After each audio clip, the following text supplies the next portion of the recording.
Welcome to The Explainer. Today we're diving right into a fascinating framework for building highly resilient relationships. We'll be looking at source material that completely challenges the modern, transactional way we tend to view commitment. Instead, it proposes a massive shift, moving away from a contractual mindset and embracing a covenant mindset. So if you're interested in the actual mechanics of long-term relational endurance and the biblical views that inform them, you are definitely in the right place.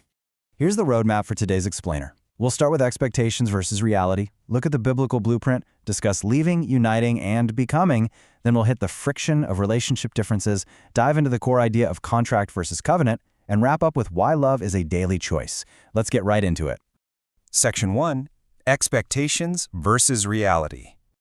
So you know how it goes. You're at the altar, everyone is dressed to the nines, it's this perfect, flawless moment. But then Tuesday rolls around. The tuxedo goes back to the rental shop, the beautiful dress gets boxed up, and boom, everyday reality hits. The source material points out that this is exactly where so many relationships hit a wall. It's not necessarily because the couple is a bad match, but because they walked in with a completely warped idea of what that commitment actually entails once the honeymoon phase fades. Moving on to Section 2, let's look at the biblical blueprint. To contrast those modern, romanticized expectations, the source impartially draws on ancient, foundational texts, specifically Genesis and Ephesians. The design outlined here is pretty radical when you think about it. Two separate individuals becoming a single, unified entity, or what the text calls one flesh. Now, practically speaking, this requires a profound level of mutual dedication. We're talking about wives respecting their husbands and husbands practicing sacrificial love for their wives. And the source notes, this is modeled after Christ's love for the church, which essentially boils down to being willing to lay down your own life. It is a structural blueprint built entirely on mutual sacrifice, not self-preservation. That brings us to Section 3, leave, unite, and become. What's really fascinating is how these ancient texts translate into highly actionable psychology for building a household. The source outlines a very clear, sequential three-step process. Step 1 is leave. Now, this isn't about abandoning your family, right? It's a massive priority shift away from your parents. And as an aside, the speaker points out that parents actually have to allow their kids to leave or the whole thing just stalls out. Then there's Step 2, unite, or cleaving. This means holding incredibly fast to your spouse as your new primary bond. Finally, Step 3 is become, where the two partners actually transform into a brand new, singular household with its own identity. But you absolutely cannot get to Step 3 without nailing 1 and 2 first. Section 4. Navigating relationship differences. Okay, so when you're becoming one, we have to address the elephant in the room. Merging lives causes friction. You've got two completely different backgrounds and upbringings violently colliding under one roof. There's this hilarious but so true anecdote from the source about a plastic milk jug ring.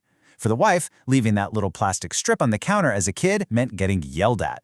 But in the husband's house, his mom just threw it away without a word.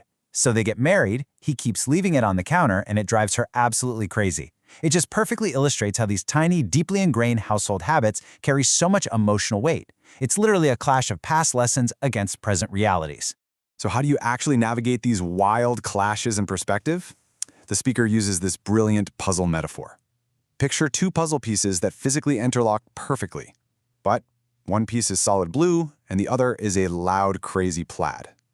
Visually, they completely clash, but structurally, they complete each other. The big takeaway here is that you do not have to be identical to fit together. You get to define what matters in your new household, and it's totally okay if you maintain different patterns, as long as that underlying connection stays solid. Section 5, contract versus covenant. All right, this is the absolute core of the whole explainer. We know there's friction, but what actually holds those mismatched puzzle pieces together when things get tough? Well, most people today operate on a contract mindset. It's a legalistic, conditional agreement based on mutual benefit. If your partner drops the ball, there's a built-in exit clause. You renegotiate or you walk. But the biblical model? That's a covenant. This is framed as an unconditional promise made before God. It does not rely on how well your partner performs on any given day. Instead of looking for an exit clause when you're disappointed or hurt, a covenant mindset means reaching for grace. It is a completely different kind of foundational glue for a relationship. And our final section, Section 6, love is a daily choice. Let's talk about what living this covenant framework out actually looks like on a gritty day-to-day basis. The source makes it clear that covenant love is absolutely not just some fleeting feeling you passively maintain. No, it is a conscious daily decision. It means waking up and choosing your partner even when they kept you up at 4 a.m. snoring or when they are just acting thoroughly unlovable. It requires real, hard, time-consuming forgiveness. Not just brushing things off, but actively deciding not to let a failure define the relationship. You prioritize the bond over the exit clause every single time. And what's really fascinating is the speaker notes this acts as a public testimony. Your kids, your friends, your neighbors, they're watching how you handle this friction, making your relationship a public declaration of your values and faith. Now, I need to pause here because we have to be incredibly clear about a vital, non-negotiable caveat to this framework. Covenant love does not mean staying in an unsafe situation. This is so absolutely crucial. A covenant does not require you or anyone to infinitely absorb physical, emotional, or spiritual abuse. The source emphasizes that while God pursues restoration, he always maintains holiness, which means bad actions must have absolute ramifications. Safety deeply matters, and these principles of a covenant are never, ever meant to be a trap for someone who is being abused.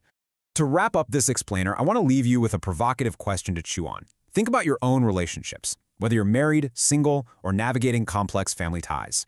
Ask yourself, is the foundation of your connection built on the conditional, exit-ready terms of a contract, or are you striving for the unconditional, daily chosen grace of a covenant? It is a massive shift in perspective that completely redefines what it means to truly commit. Thanks so much for joining us on The Explainer today, and we'll see you next time as we continue to break down the ideas that shape our world.